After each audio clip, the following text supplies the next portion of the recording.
Mayroong malaking plano ngayon ng Golden State Warriors at mayroon pang isang balak na kunin na isang all-star. Sino nga ba itong player na to at bakit nga ba sinabi dito ni Pat Bev magiging nakakatakot na dito ang Warriors sa paparating na NBA season? Tara't pag-usapan natin yan.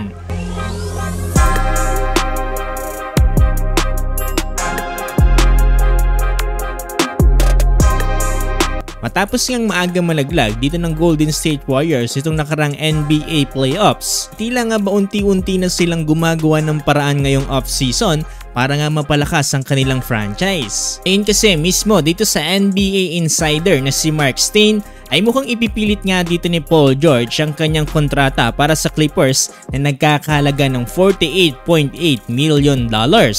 Para nga daw mapilitan itong franchise ng Clippers na ma-trade siya sa ibang koponan. Dahil ayon mismo dito kay Mark Stein ay hindi daw itong kayang tapatan ngayon ng Clippers. Hindi kasi ito mabibigay ng Los Angeles Clippers ay magiging unrestricted free agent itong si Paul George. At dito na nga pumapasok yung senaryo na kung saan i-involve ang Golden State Warriors na kung saan nagkakaroon ng interest para nga dito kay PG-13.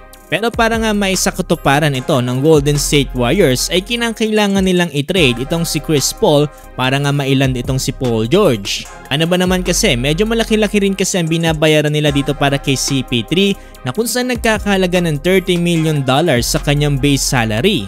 Kaya naman kung sakasakaling pakawalan nila itong si CP3 ay magiging malaki ang kanilang cap space para nga maland itong si Paul George. Samantalang sa kabila naman ng maingay na rumors na pag-alis dito ni Klay Thompson para sa Golden State Warriors ay mukhang napapabalita na inoferan na ito ng franchise ng 2-year deal. Ito ay ayon mismo sa NBA insider at ESPN analyst na si Tim McHatton. Kaya naman kung sakasakali ay mapapanatili pa nila si Klay Thompson dito para sa franchise at makukuha pa nila itong si Paul George. Dahil sa ngayon daw ang Golden State Warriors ay looking forward na at least makakuha pa ng isa pang championship kasama ang dynasty nila Stephen Curry, Klay Thompson at Draymond Green.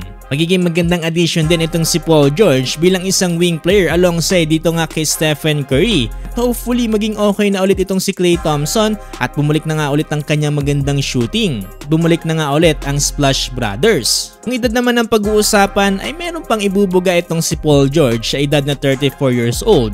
Although nakapaglaro siya ng 74 games itong nakarang season para sa Clippers, ay mas magiging maganda sana kung mas magiging healthy siya para sa Warriors dito nga para sa susunod na season kung sakasakali man na magland nga siya dito para sa franchise. If ever man na mag-workout talaga ang lahat, ito na rin ang magiging kauna-unahang NBA championship dito nga ni Paul George. Kasalukuyan, meron pang isang extension contract para dito kay Kevon Looney na kung saan nagkakahalaga ng $8 million.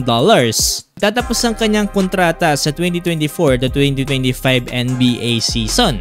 If ever na maging okay naman ang lahat, ay baka possible na i-renew ulit siya dito ng Golden State Warriors. Safe din tong ginawa ng Golden State Warriors dahil if ever man na magkaroon pa sila ng interest sa ibang players, ay madali na nalang isi-shake dito yung kanilang lineup.